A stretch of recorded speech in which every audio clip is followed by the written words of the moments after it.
के पूर्व अधिकारी बड़े भाई प्रोफेसर बाबूलाल जी देवड़ा, मेरे अजीज साथी मित्र छोटे भाई और आप सबके चहेते प्रोफेसर दिनेश जी गहलोत, अमृतलाल जी सांकला और सभागार में मौजूद सभी वरिष्ठ जन, मातृशक्ति और प्रतिभाशाली विद्यार्थी, आप सभी का स्वागत, अभिनंदन और विशेष रूप से आभार आयोजकों का जो इस कार्य के लिए बहुत मेहनत कर रहे हैं।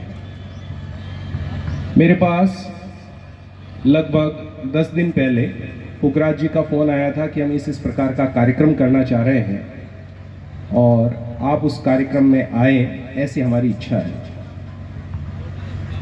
दिनेश जी बता रहे थे कि वो बहुत सारे समाज के कार्यक्रमों में जाते हैं, माली समाज के ही नहीं वरन अन्य समाजों के कार्यक्रमों में भी जाते हैं और लगातार जाते हैं। मेरा बिल्कुल विपरीत कार्यक्रम है कि मैं बिल्कुल नहीं जाता हूं और संभवतः तो कम ही जाता हूं। उसके बड़े कारण हैं, वो भी बताऊंगा मैं आपको क्यों नहीं जाता हूं। पहली बात तो मुझे बुलाया ही नहीं जाता है ना, तो कोई खास वजह नहीं। और दूसरा, मेरा ये मानना है कि सामाजिक कार्यक्रमों में जो एक राजनीतिक मंच तैयार हो जाता है, वहाँ पर अध्यापकों के लिए जगह वैसे ही सीमित हो जाती है।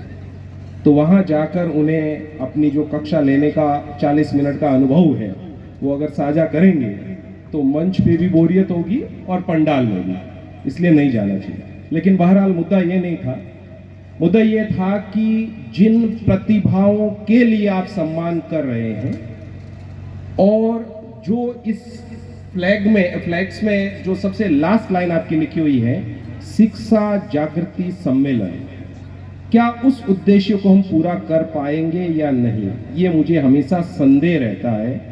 लिहाजा मैंने उनसे कहा कि मैं इस प्रोग्राम में आने में असमर्थ हूं क्योंकि उद्देश्य पूरा हो नहीं पाएगा।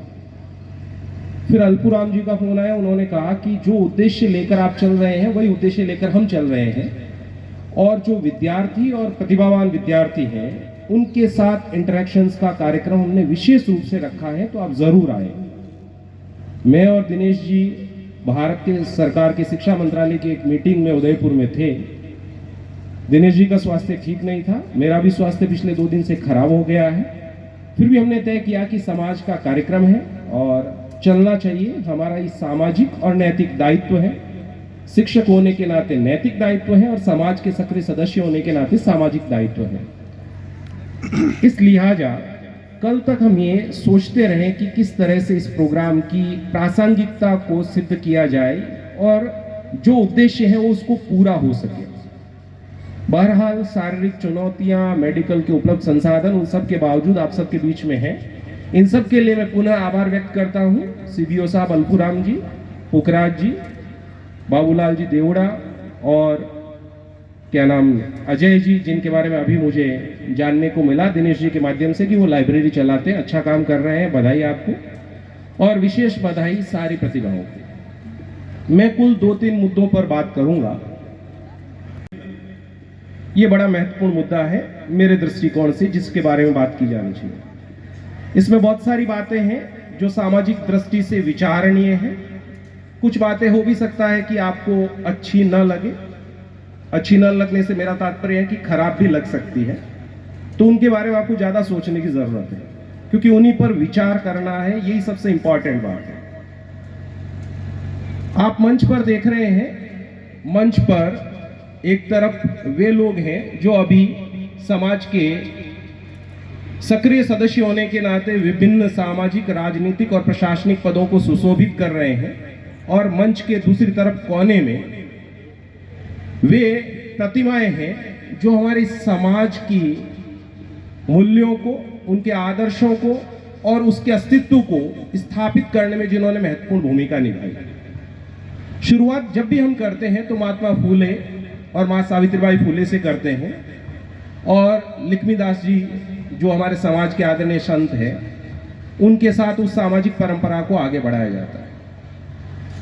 मेरा सीधा सा सवाल है, हम में से कितने लोग जो शिक्षा से जुड़े हुए हैं या प्रतिभाशाली छात्र छात्राएं हैं, महात्मा फूले, सावित्रीबाई फूले उनके आंदोलनों के बारे में जानते हैं, उनकी कार्यशैली के बारे में जानते हैं, उन्होंने क्या सामाजिक परिवर्तन किए उनके बारे में जानते हैं। और मैं दावे के साथ कह सकता हूं, पंडाल में जितने लोग मौजूद हैं और हम जो मंच पे हैं वो भी, उनमें से केवल कुछ लोगों को छोड़कर किसी को यह भी नहीं पता होगा कि महात्मा फूले ने गुलामगिरी नामक एक महान पुस्तक लिखी जिसमें बताया था कि हमारे समाज के लोगों को कैसे उन बंधनों से मुक्ति प्राप्त करनी चाहिए। क्या वो साहित्य हम तक पहुंचा है? नहीं पहुंचा, तो इसमें हमारा फेलियर है टीचर्स का, क्योंकि हमारी ये जिम्मेदारी है वहां तक पहुंचे। क्यों नहीं पहुंचा? क्योंकि कभी भी इंटरेक्शन का सीधा मौका विद्यार्थियों के साथ होता नहीं है। सीधा मौका नहीं होता है तो हम उन चीजों को नहीं पहुंचा पाते। हमें इस बात को ध्यान रखना है, आने वाले समय में परिस्थितियां बहुत तेजी से बदल रही है। दिनेश जी ने आपको इशारा किया था, आर्टिफिशियल इंटेलिजेंस जिस तरह से हमारे जीवन में हस्तक्षेप कर रहा है, आने वाले समय में हमारे पास करने को बहुत कुछ नहीं रह जाएगा। सारा काम मशीन करेगी, लेकिन मशीन का उपयोग करना आना चाहिए। ये मोबाइल आपके लिए हथियार भी है और आपके लिए सुसाइड करने वाला एक औजार भी है। आप उसका उपयोग कैसे करते हैं आप पर निर्भर करता है। इसलिए आपको समझ आना चाहिए कि किस तरह से उसका उपयोग अपने फेवर में करेंगे। एक साहित्यकार लिखते हैं कि बस मुश्किल से बच निकलना आता है, अब किसको माहौल बदलना आता है। वेश बदलने में बेशक माहिर हो तुम, पर उसको तो किरदार बदलना आता है। आप बदलेंगे तभी जब आप प्रयास करेंगे, उस दिशा में आगे जाएंगे। बहुत अच्छी बात है कि हम अपनी उपलब्धियों को लेकर जश्न मनाते हैं, प्रतिभाओं का सम्मान करते हैं, इससे प्रेरणा मिलती है। लेकिन आप सोचिए, हमारे पास कुछ गिने चुने नाम हमेशा रह जाते हैं और हम केवल कुछ क्षेत्रों की तरफ ही अपना ध्यान केंद्रित करते हैं, बाकी सारे क्षेत्रों को छोड़ देते हैं। मैं आपके सामने जो भी उदाहरण दूंगा वो समाज के उन लोगों के जो आपके हमारे बीच में से आगे बढ़कर सामने आए हैं। अभी हाल ही में एक बहुत बहुचर्चित फिल्म है, आपने सुना होगा, 12th फेल। बहुत सारे लोगों ने देखी भी होगी, किताब भी आई है। अगर नहीं पढ़ी है, नहीं देखी है तो आप जरूर देखिए सभी लोग। और उसमें एक नई कड़ी जोड़ी दिनेश जी ने आज 11th फेल। आप जिस व्यक्ति को, जिस शख्स को आप अपने सामने बैठा देख पा रहे हैं, दिनेश कुमार गहलोत, ये पूरे भारत में संविधान का और संवैधानिक विषयों का लोकतंत्रीकरण करने के लिए जाने जाते हैं। और इस बात के लिए उन्हें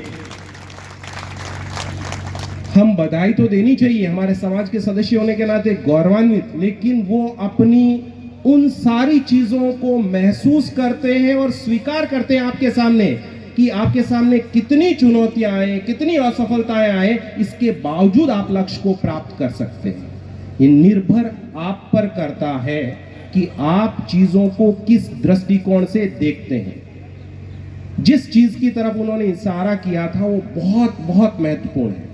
महत्वपूर्ण इसलिए है, उन्होंने कहा कि जब मैं गांव से आया और मैंने विज्ञान के विषयों को पढ़ने की कोशिश की, हमारे पास मार्गदर्शक मेंटोर नहीं था। हम सभी लोग मेंटोर की कमी को देखते हैं, लेकिन आज हमारे पास मेंटोर के रूप में मोबाइल है। लेकिन यकीन मानिए, ये मोबाइल आपको तभी सहायता करेगा जब आप अपना सोचने का पर्सपेक्टिव बदलेंगे।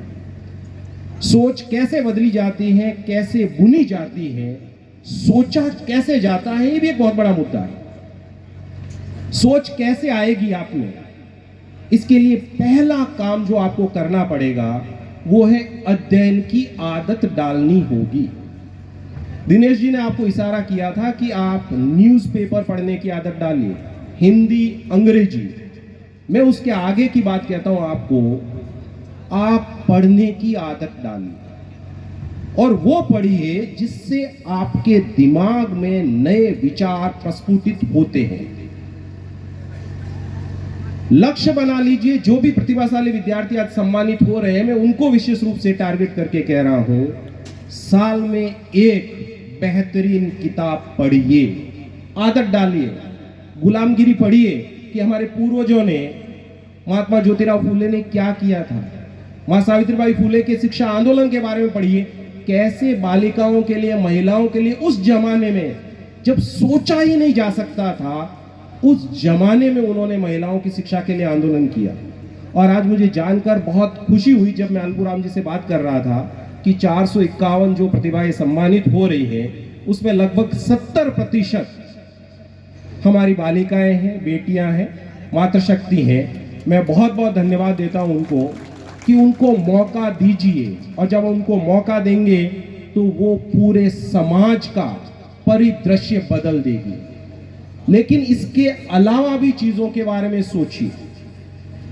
सोच का दृष्टिकोण कैसे विकसित होता है, एक कहानी के साथ मैं शुरू करता हूं आपको। एक विद्यार्थी जिसके पिताजी इंजीनियर हैं और उसकी मां गृहिणी है, वो 12वीं में विज्ञान का विद्यार्थी होता है और ये सोचता है कि मुझे अपने जीवन में कुछ बड़ा करना चाहिए। विज्ञान के विद्यार्थी के सामने सीधा सा एक विचार है कि डॉक्टर बन जाना चाहिए, अगर वो बायोलॉजी का विद्यार्थी है, और अगर वो गणित का विद्यार्थी है, मैथमेटिक्स का, तो उसे इंजीनियर बन जाना चाहिए। ये सामान्य ट्रेडिशन है।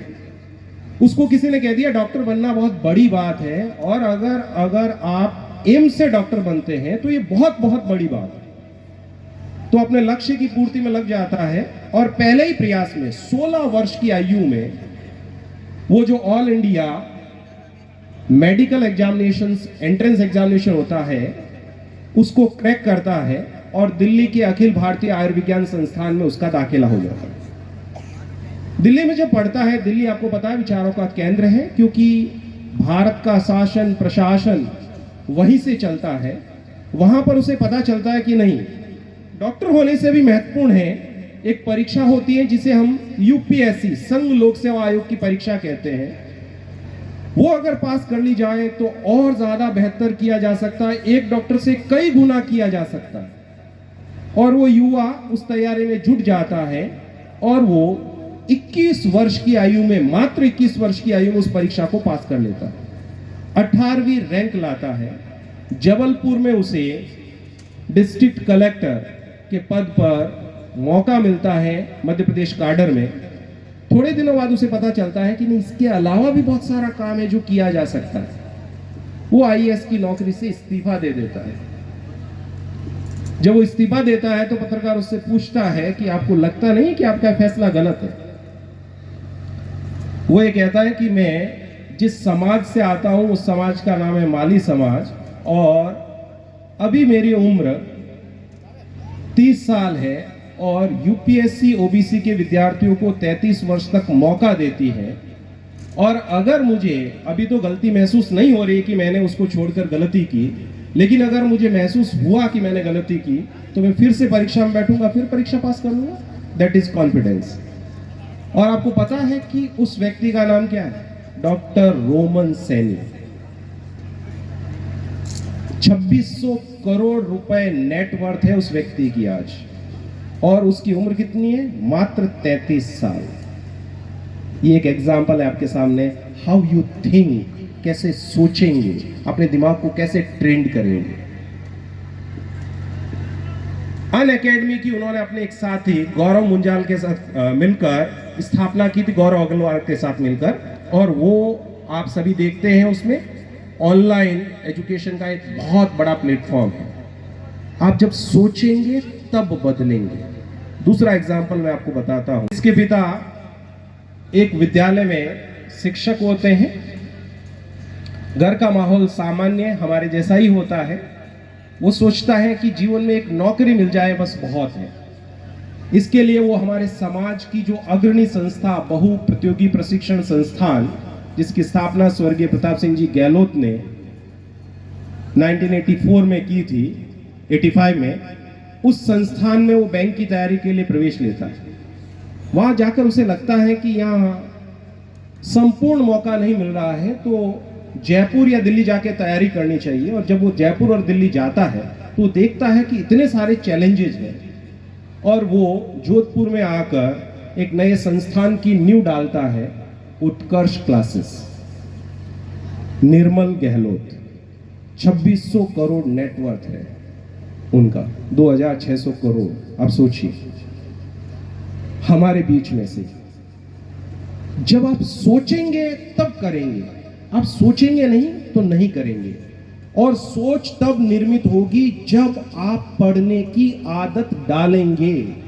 अगर आप नहीं पढ़ेंगे, नहीं सोचेंगे, आपकी सोचने समझने की क्षमताएं विकसित होगी ही नहीं।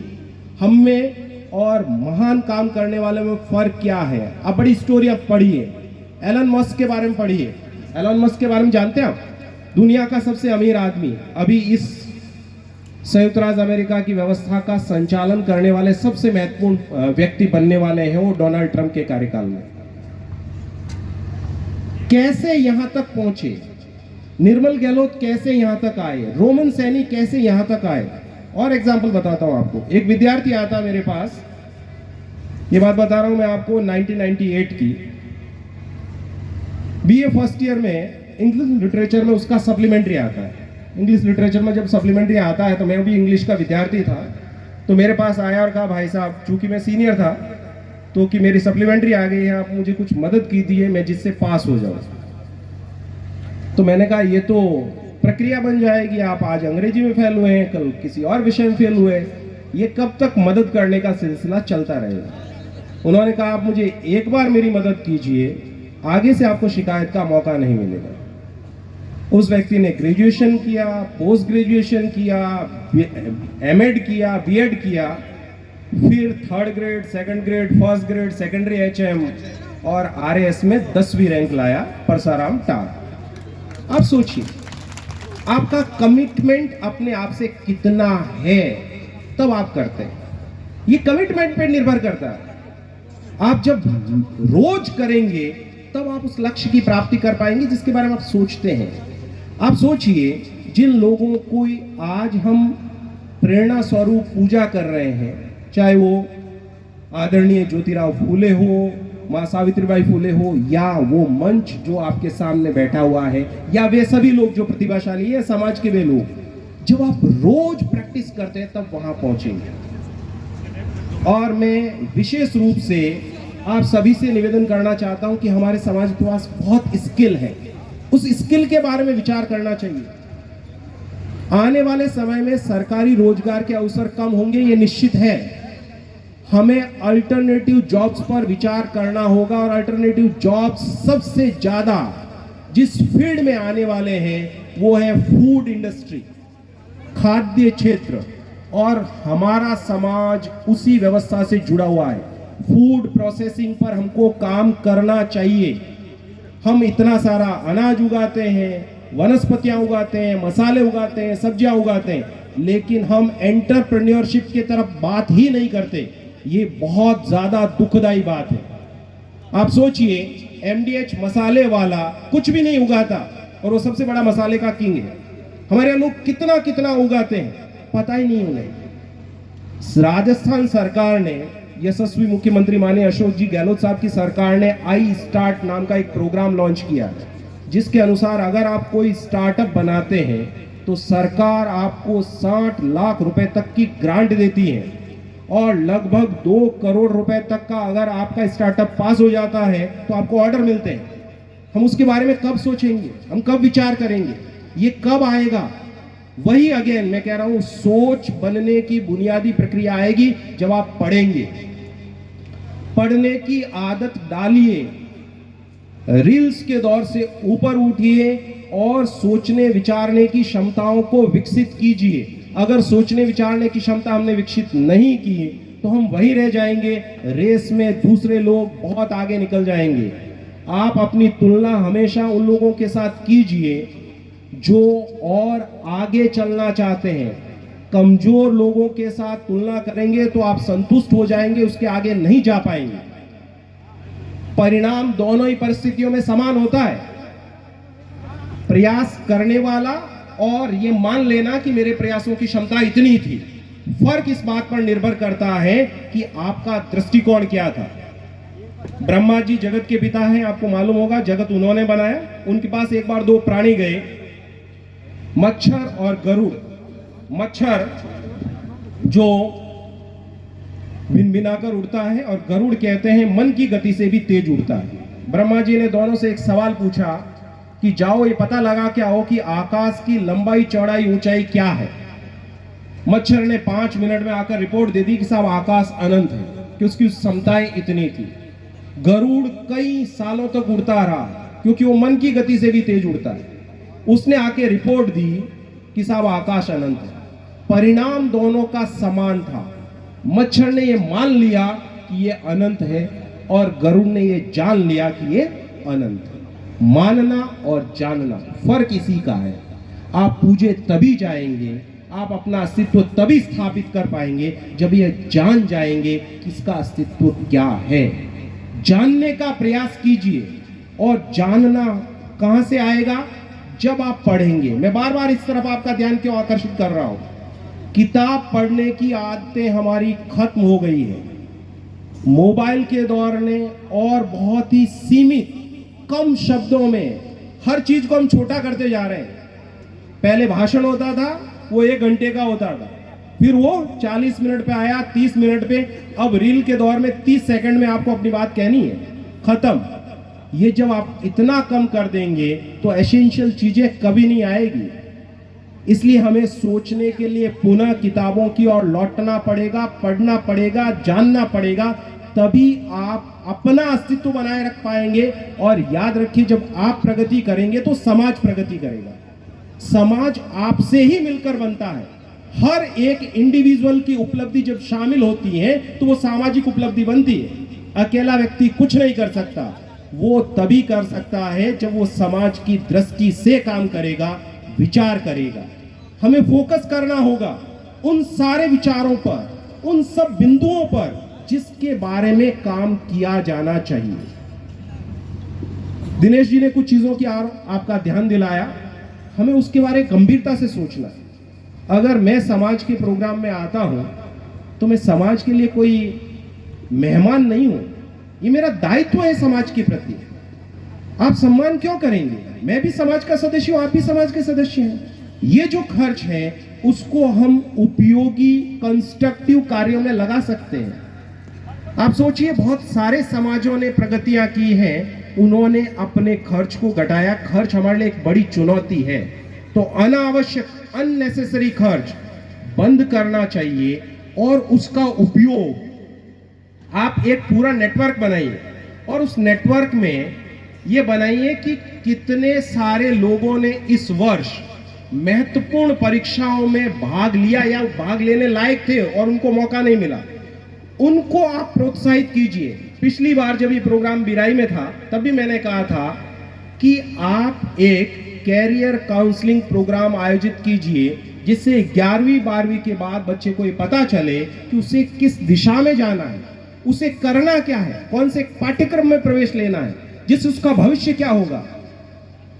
मैं पुनः आपको याद दिलाना चाहता हूं, इस काम को बहुत गंभीरता से कीजिए, ज्यादा जरूरी है।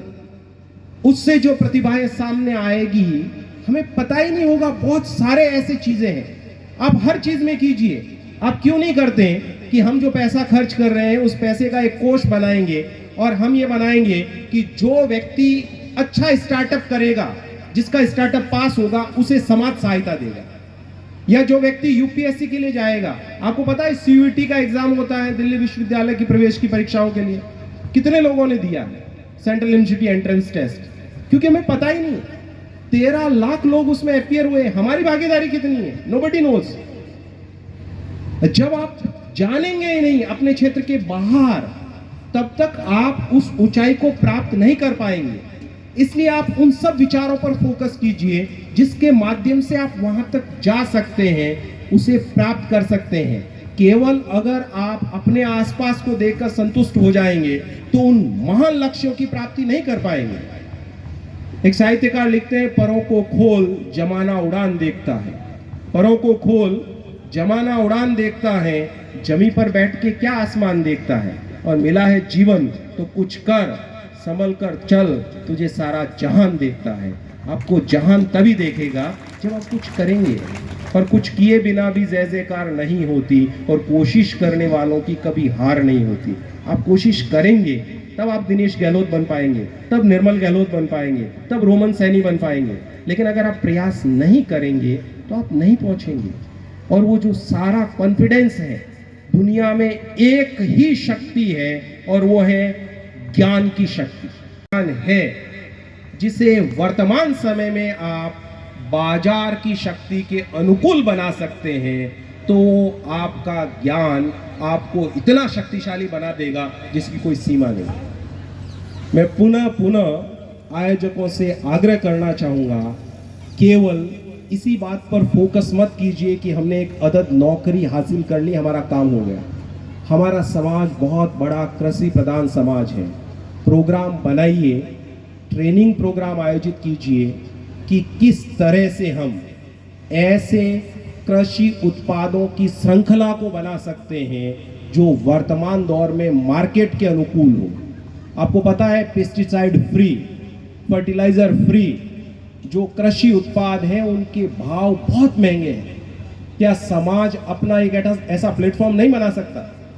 क्या ऐसी वेबसाइट नहीं बनाई जा सकती जहां से हमारे उत्पाद सीधे बेचे जा सकते हैं? किया जा सकता है। सोचने की जरूरत है। और ये जो प्रतिभाएं सामने बैठी हैं, आप सोचिए, दिमाग लगाइए। देखो, ये कहा जाता है कि जब किसी भी उपलब्धि का निर्धारण करते हैं तो उसमें आइडिया इंपॉर्टेंट है। Idea can change the whole thing.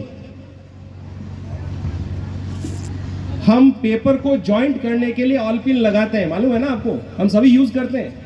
लेकिन आपको पता है कि वो कंपनी जो इसको बनाती है, कंगारू कंपनी, उसका टर्नओवर कितना है सालों का? पढ़िए बैलेंस शीट, आपको पता लगेगा। एक आइडिया तो है कि एक सामान्य तार को आगे से नुकीला किया, पीछे उसके पॉइंट लगा दिया और वो उपयोगी बन गया। आइडिया इंपॉर्टेंट है। हम पेपर को जोड़ने के लिए स्टेपलर का यूज करते हैं ना? देखेंगे आप, एक तार को दो तरफ से मोड़ा गया है और पेपर को जोड़ लेता है।